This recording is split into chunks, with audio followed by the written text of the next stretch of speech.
God created it by hand, from mighty mountains to the raging sea, to every leaf on every single tree. It's in the holy book. Just open up and take a look. It's a story for young and old, the greatest story ever told.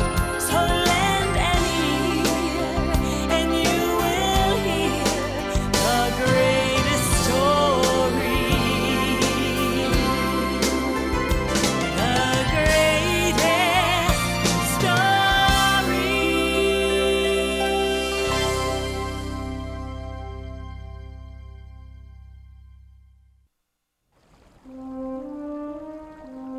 Many years ago, in a land called Egypt, there lived a very mean king. Egyptian kings were called pharaohs.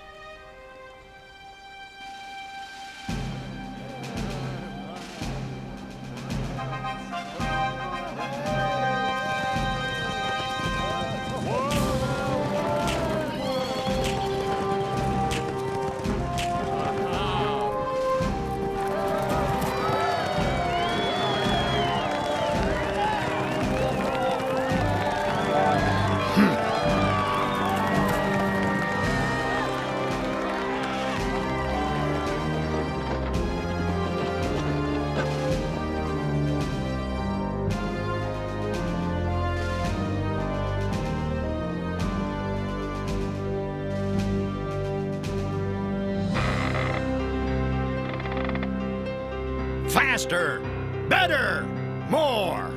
The Pharaoh made all of the people of Israel living in Egypt work as slaves. They had to build the buildings and lift many heavy things. They had no time to rest and little to eat. They were not free, and they were very unhappy.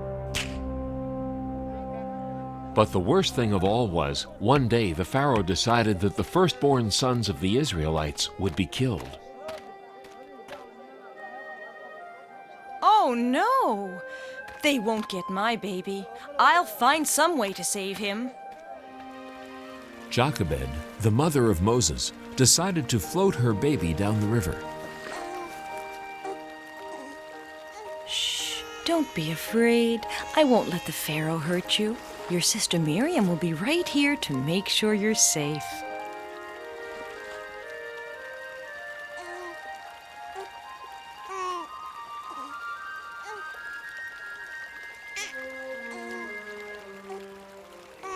What's that? A baby! Oh, this poor baby needs a home. I'll take him to the palace and take care of him there. Excuse me, Princess. If you need a nurse for the baby, I know a good one who lives nearby. Her name is Jochebed. Thank you. Bring her to the palace.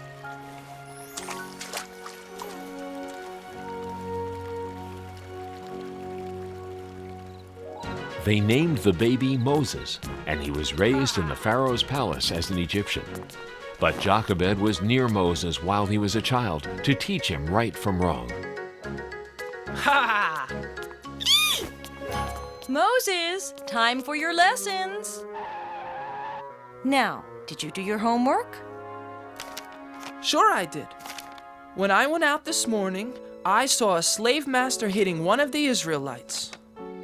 He was wrong, Moses. All people should be treated with respect. And Jochebed taught him that the Israelites in Egypt were unhappy because they were not free. Many years later, when Moses grew up to be a strong young man, he came upon some Egyptians who were treating people very poorly. You're lazy! Get up and get back to work right now, or else! Leave him alone. You shouldn't treat anyone like that. He deserves it. He's pretending he's hungry and tired because he's too lazy to work. I'm teaching him a lesson about... Leave him alone.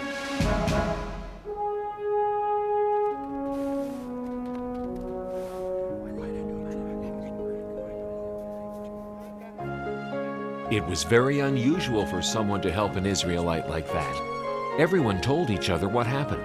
Moses was sure he had done the right thing. But he knew the Pharaoh would be very angry. So Moses left Egypt all by himself, knowing that he was really an Israelite. He wanted to go to another land where he would not have to see his people be treated so badly.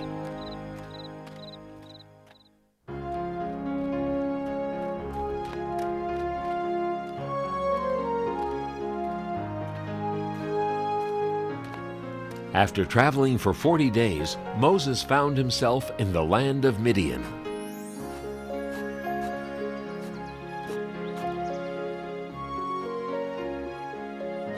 In Midian, Moses got married and had a family. He lived in Midian for so long that he almost forgot about Egypt and about the poor Israelites.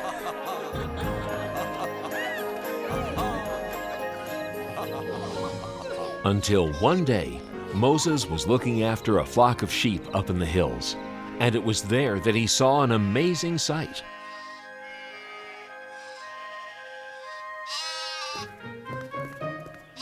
Come here, little guy. I'll get you. Now I've got you. Moses, come closer. Who's there? God, the Israelites in Egypt are unhappy because they are not free. Go to the Pharaoh and tell him to let my people go. Why have you chosen me? Don't be afraid. I will be with you. But will they believe me? I will give you signs to show the people that I am with you. Throw your staff on the ground. Now reach down and pick it up by the tail.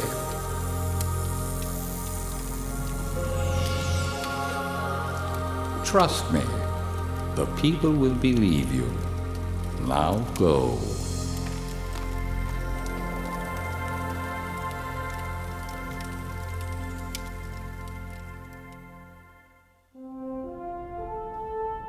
And so Moses returned to Egypt to do what God said.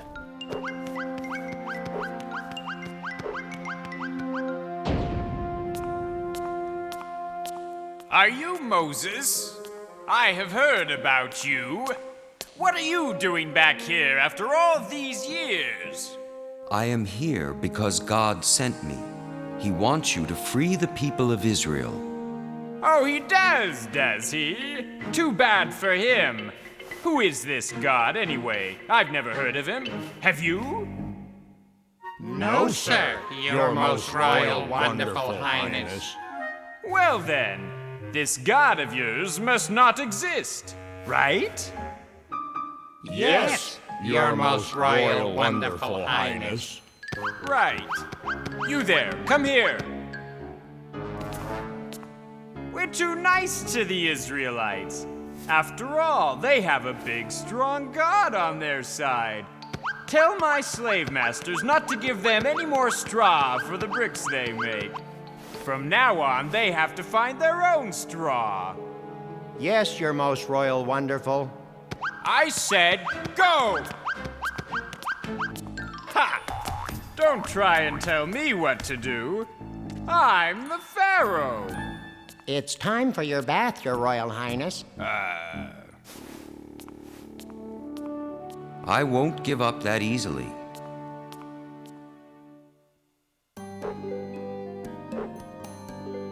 And so Moses returned. God wants you to let the Israelites go free. Oh, haven't we already done this? It'll take a miracle before I listen to another word you're saying.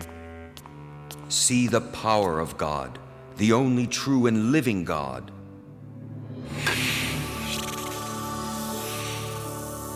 Oh!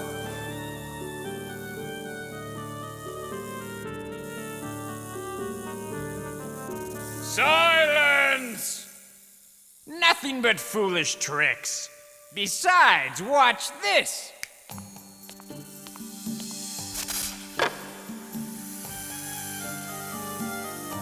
Think twice before you try to trick me again. I am not trying to trick you. I am warning you. God can perform many miracles.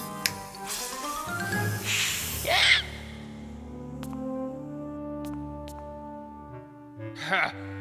That proves nothing. Get out of my sight! I'll be back.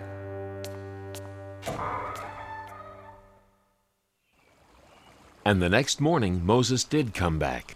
Pharaoh, let the Israelites go free. If you do not, God will let plagues happen to Egypt. The plagues will bring very bad things. No! See for yourself the power of God.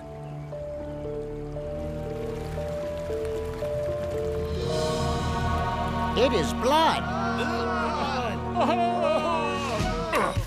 Just another magic trick. Ugh! Go away!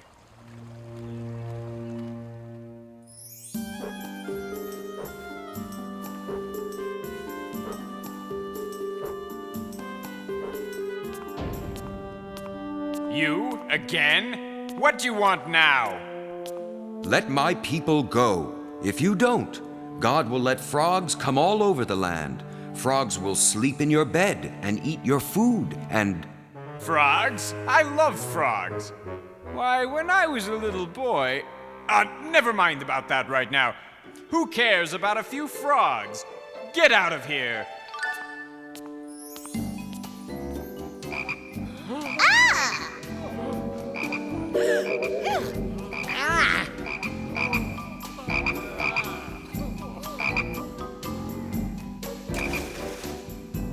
Find Moses and bring him to me. Now. You! Make the frogs go away. Do you promise to let the Israelites go free? Yes, yes. Just get rid of these pesky things.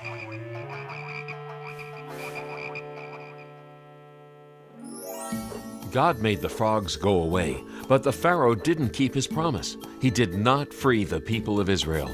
So God allowed more plagues to happen in Egypt.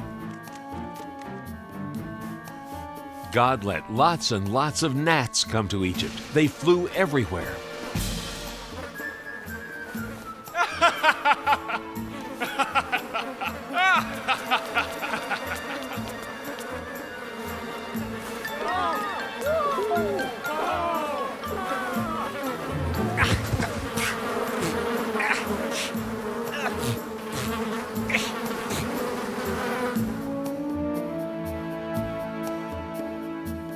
Flies flew everywhere.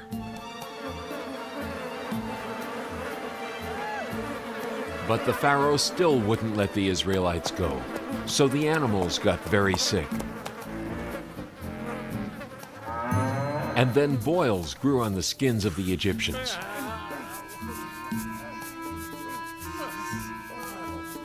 And terrible hail fell down from the skies.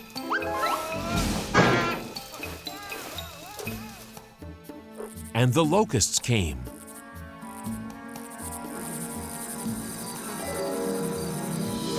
And ate their clothes.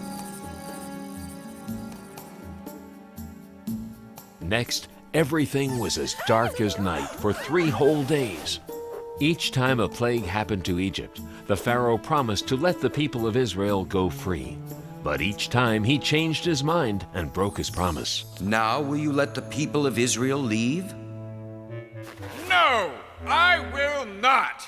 I've tried to warn you, but you won't listen. Please hear me now, or you'll be very sorry. The last plague will be the worst. The firstborn sons of the Egyptians will die.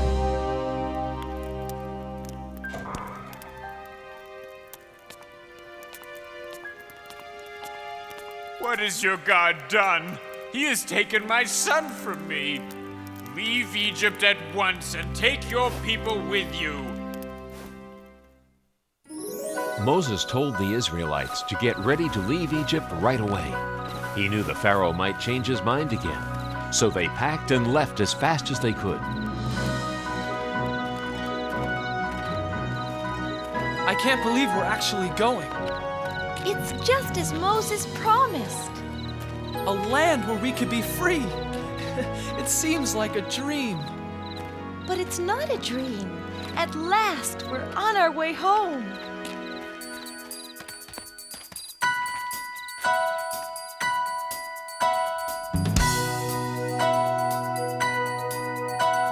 Single file for a while, then scatter to and fro. Trusting Moses knows his way, singing as we go. Mighty Moses and the Israelites, thousands of sandals in the sand. Mighty Moses, what an amazing sight, leading us on to the promised land. The day has dawned to journey on to a brand new place. A fire will light our way by night, a cloud will guide by day. Mighty Moses and the Israelites, thousands of sandals in the sand. Mighty Moses, what an amazing sight, leading us on to the promised land.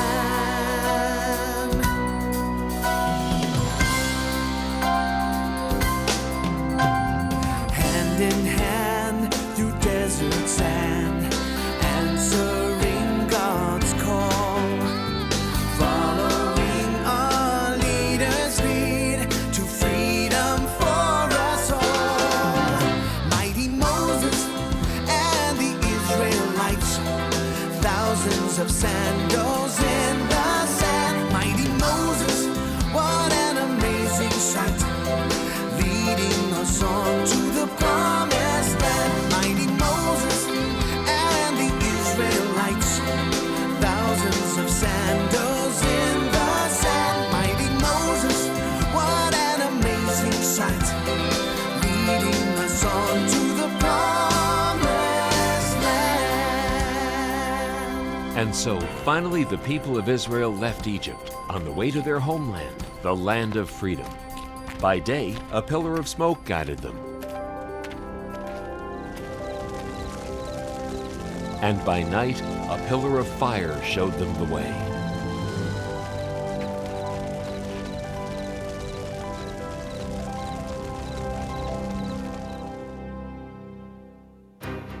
But back at the palace, the Pharaoh had changed his mind again. I was a fool to let them go. Who will build our pyramids and grow our food and fan me when it is warm?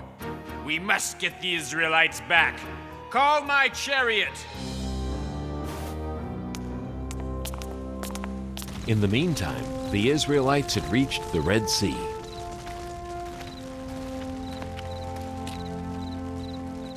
Moses, look behind us! The Pharaoh's army!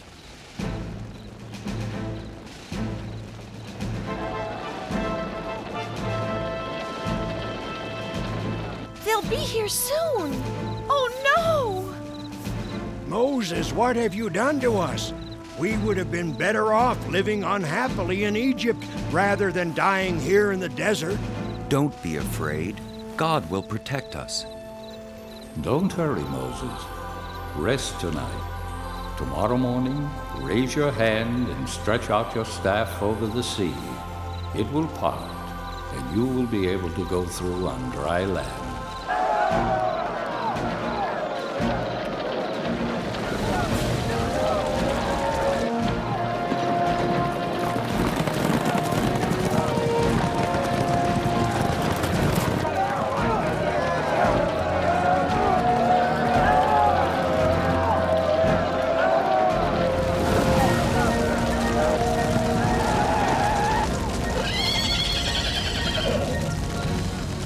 Stop!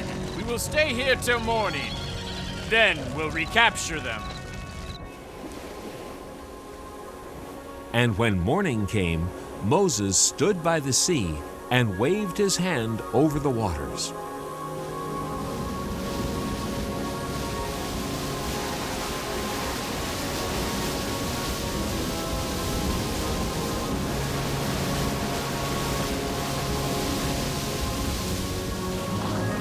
the sea parted, just as God had promised. Come on, follow me.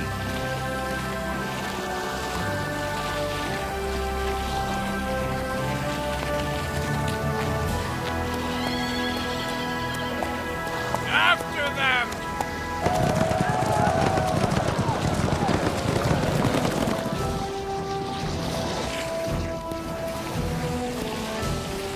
Here they come again.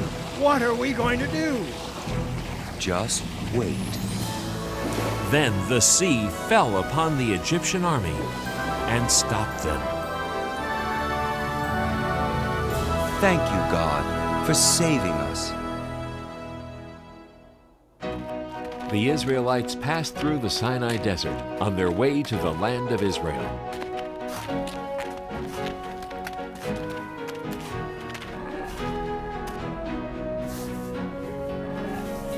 When they were hungry, God sent them food. Mother, look! What is it? It was sweet, tasty bread that God had sent to feed the people. The Israelites called it manna, which meant, "What is it?"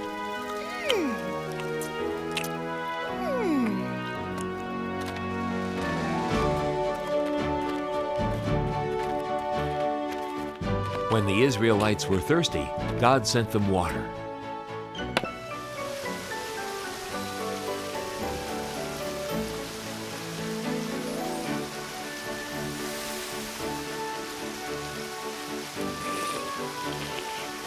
I want milk instead.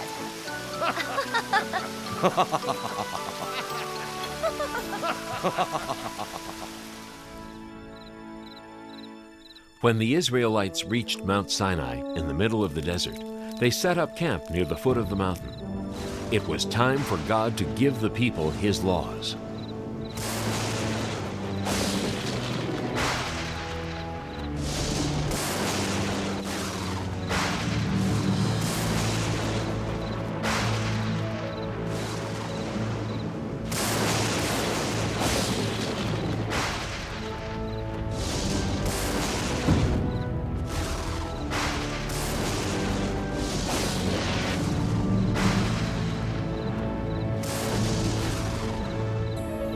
What is happening, Moses? What does God want? God is calling me. I am sure He has great plans for us.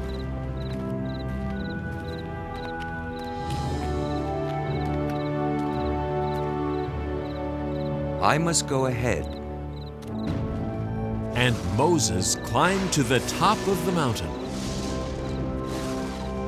I am ready for you. I have rules that I want to give the people of Israel. If they follow them, I will protect the people. Chisel out 2 stones and I will write them down. Always respect your father and mother. Do not kill anybody. Do not steal anything. God gave many other laws. He also told Moses how to build the home of worship where the Israelites would pray to God. God also told Moses that everybody should rest on the 7th day, just like He did when He created the world.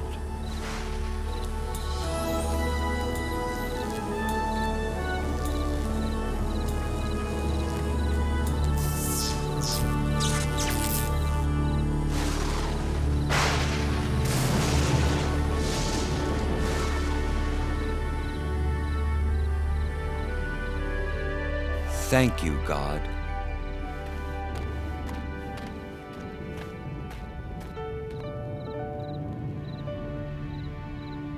And this is how Moses led the people of Israel back to their homeland with the power of God and His sacred laws. These laws are called the 10 Commandments. Throughout the long journey, God helped Moses guide the Israelites home.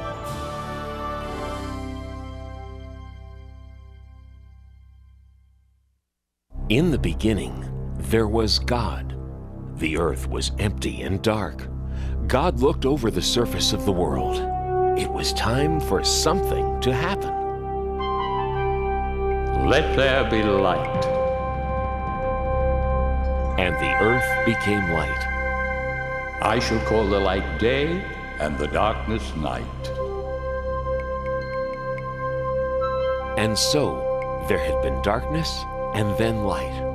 And that was the world's very first day. Now, God was just getting started. The next thing to do was to make the sky above the world and to fill the sky with clouds. And that was the second day of the world.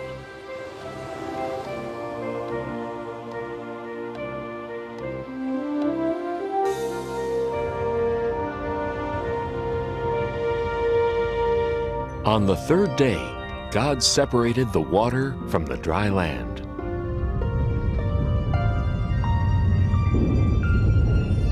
God made all kinds of things to put on the land.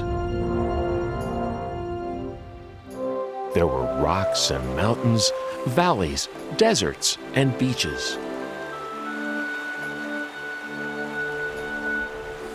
There were big islands and little islands. There were oceans and seas, rivers and lakes. But there was still more to come on the third day, because God wasn't done yet. It was time to make all the plants. God made tall trees and short bushes, vines, ferns, leaves, and flowers.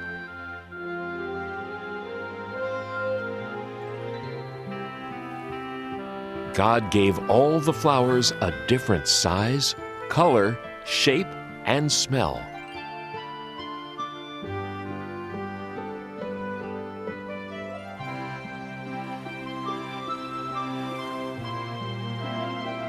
And all the grasses and plants and trees that make seeds and fruits were made on the third day too.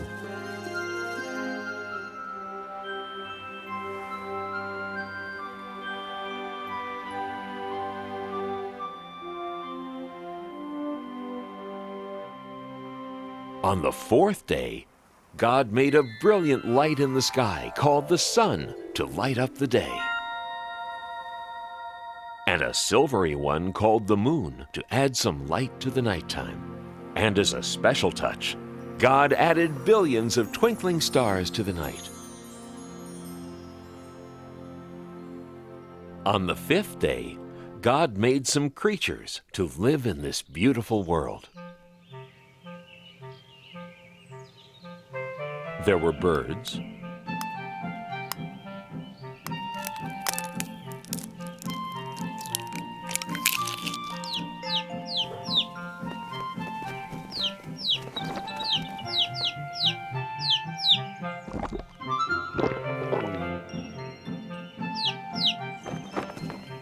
and more birds,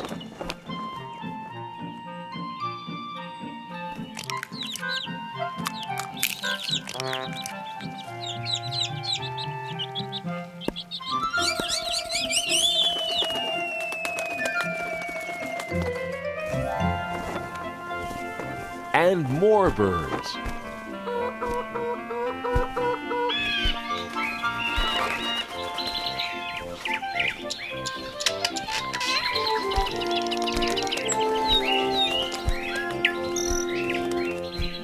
And in the rivers and oceans and seas and lakes, God made fish.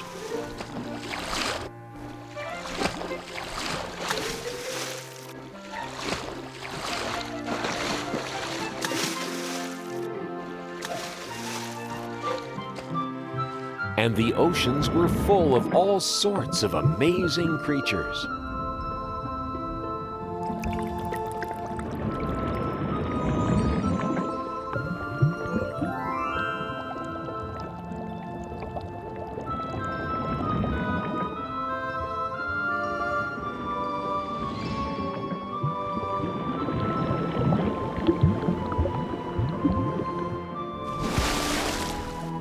And that was the end of the fifth day.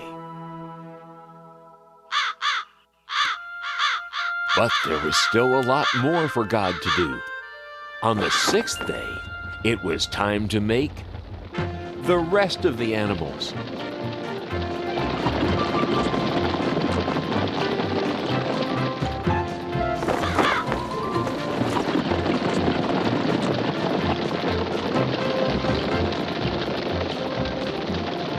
There were so many animals to make.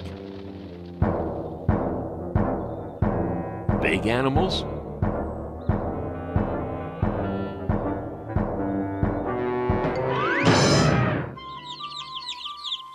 and small animals.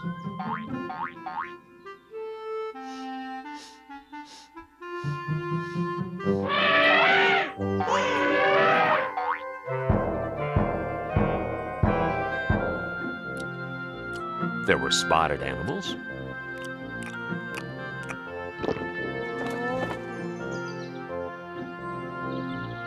and horned animals.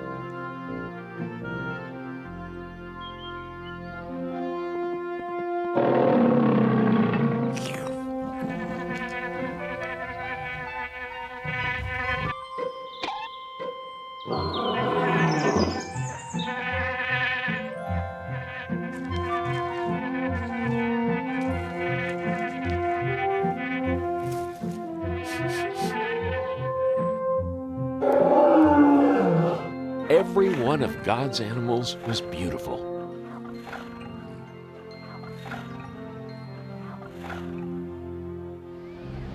Now, on this sixth day, God did something else that was very important. God created the first man. And that man was called Adam. Then God blew the breath of life right into Adam.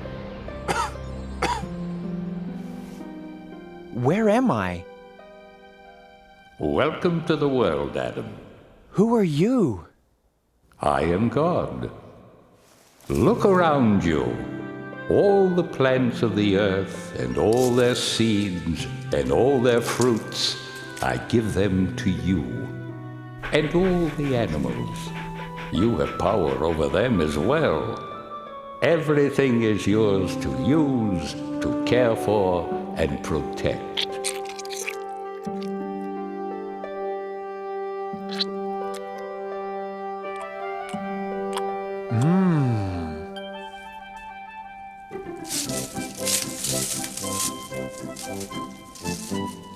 Sit. Sit, please.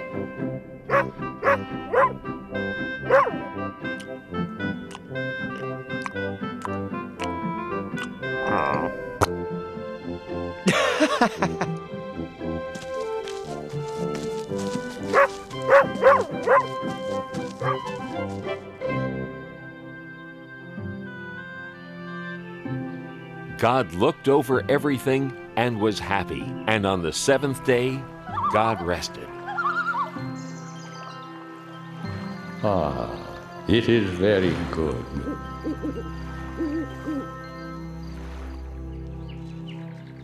Now, God wanted Adam to live in the most wonderful place that could ever be.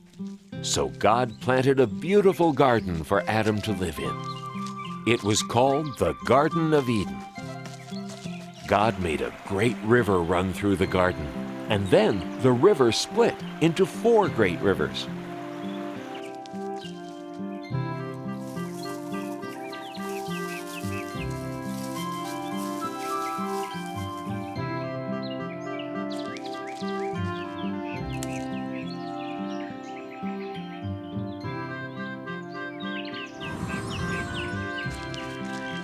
Adam had all the animals for company in the garden.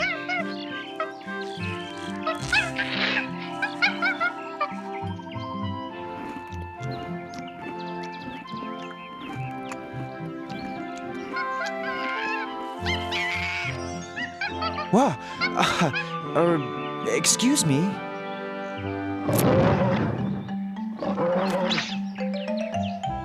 Hey! Adam's first job was to name all the animals. This new request from God sounds like it's quite a job. I'm going to be as busy as a bee. I've got to search my brain and come up with a name for every living, breathing thing I see. You with the large brown spots, eating from treetops, your neck is the biggest part of you. twisting round so easily. I believe your name will be Stretchy. Now that's pretty catchy. Or perhaps Giraffe will do. The jungle must belong to one so fierce and strong. I shiver and tremble at your growl. So you with the flowing mane, I give you the kingly name, Rory. No, that fits you poorly. Maybe lion is fine for now. Those flippy flappy things, I think I'll call them wings. And creatures they're attached to will be birds. The redbreast will be robin, ostrich that big odd one. Parrot is the clawed one who repeats all my words. I'd say your fancy shell protects you very well, although it can slow you down a bit. So you with the scaly skin, I name you and all your kin Pokey. Nah, too hokey. Know your word'll be turtle, yeah, just right. The swimmers in the sea will mostly fishes be, with whale and snail and lobster one and all. The orange one is goldfish, cod, the ice-cold fish. Tadpole has the bold wish of one day being frog. The way you jump around, you hardly touch the ground, and scamper so fast you're just a blur.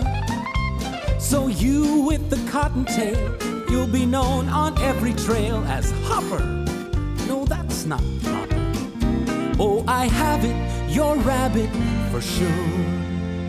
It's still early in the day, and I'm well on my way to naming every animal I know. Why, there's only 500,000 more to go.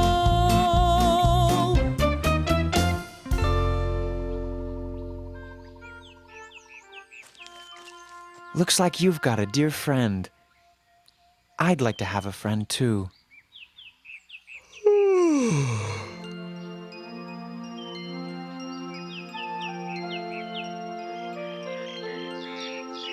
There were many animals to name.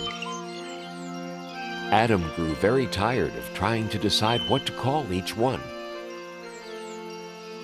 Now, God looked down on Adam sleeping there in the garden, and Adam looked very alone.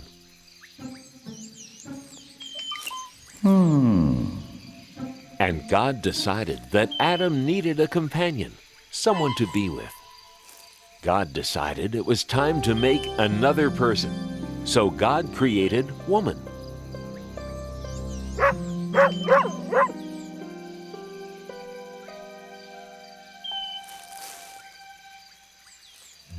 What? Hello. Hello. Hi. Shucks.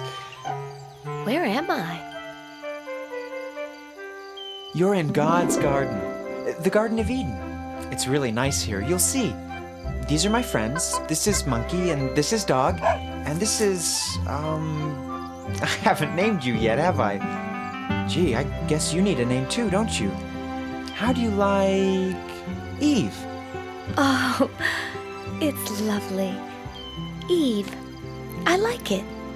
And I like this place. Me too. You see, God made this garden for me. Us, to live in. And everything's pretty, and you can eat anything you want, and... Not quite. Who was that? That was God. Oh. God's the one who made us. There is one fruit in all the garden that you may not eat. There is? This is the tree of knowledge of good and evil. You may eat of anything else in the garden, but you may not eat the fruit from this tree. Okay, tree of knowledge of good and evil. No eating. Absolutely no eating. Right. Anything else in the garden is okay, but not that tree. Definitely not that tree. Right.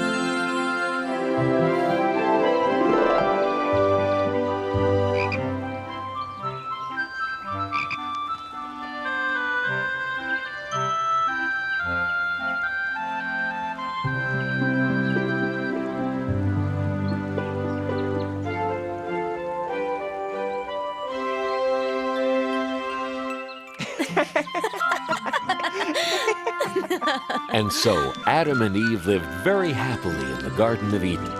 Until one day, I'm so happy, life's a breeze, picking fruit from off the trees. La la la la la la.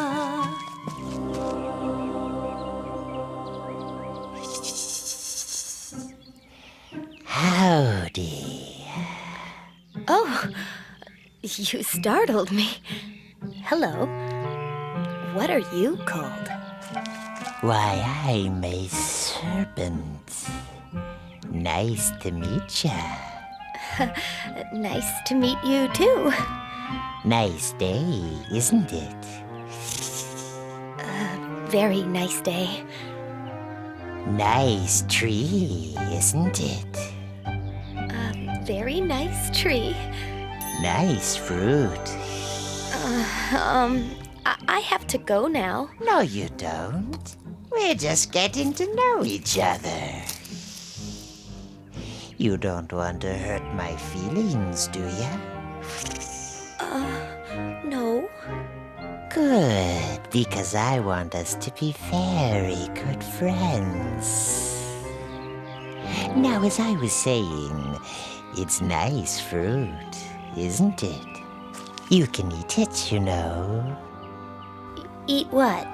You know what I'm talking about. The fruit of this tree. You can eat it. The fruit of this tree? No, I can't eat that. Sure you can. It's easy. It tastes great.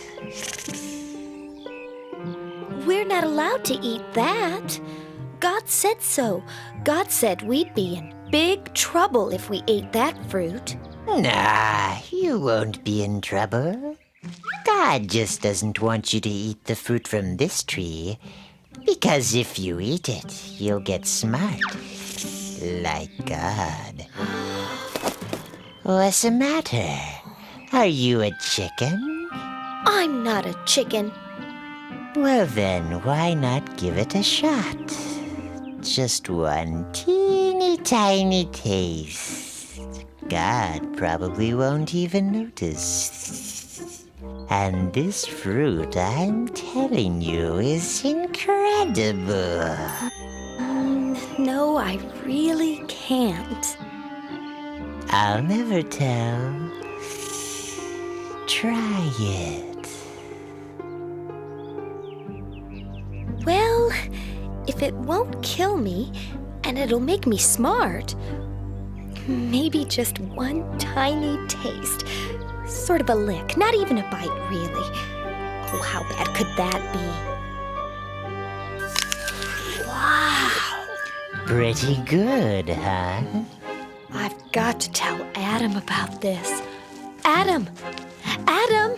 You'll never guess what just happened. What? You know the fruit? Which fruit? You know, the one we weren't supposed to eat. What about it? You didn't. Did you? I did. Eve, how could you? Adam, it's great. I want you to try it too. That serpent over there told me all about it. I just took a little bite, that's all. But Eve will really get it if we eat that fruit. I didn't get it, did I? I guess not. Just take a tiny bite. God's probably not even looking. Oh, go ahead.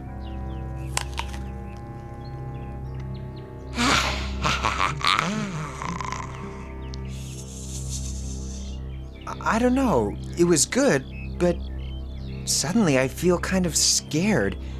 I just feel so, I don't know, so sort of naked. Good grief! I'm naked! Yikes! I'm naked too!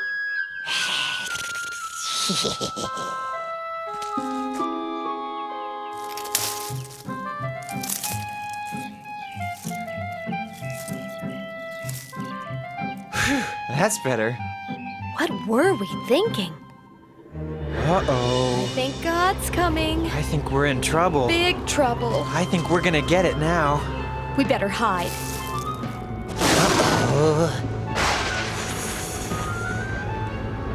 Adam, Eve, What are you doing? We're, hiding. Why? Well, we didn't want you to see us. We did a bad thing. We were scared. How did you know these things? Did you eat from the tree of knowledge of good and evil? Well, yes, but it was her fault. She talked me into it. It wasn't my fault. That serpent talked me into it.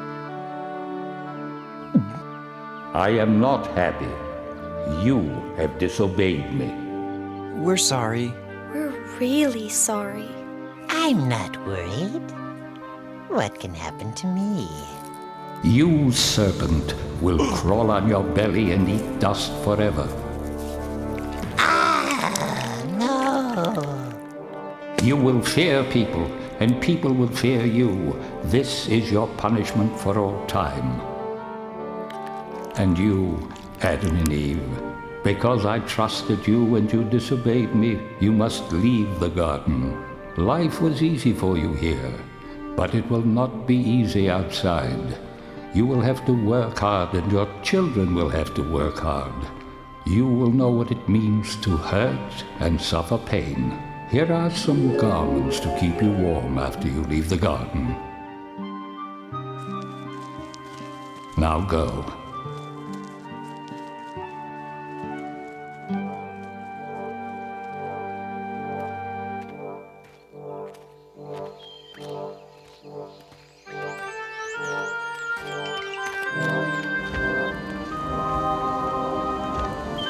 God put an angel with a flaming sword at the entrance to the garden, so Adam and Eve could never go back. But even though Adam and Eve had disobeyed God, even though they had to leave the garden, God still loved them. I'm sorry, Eve. I'm sorry too, Adam. I guess we're all alone now. Not quite alone.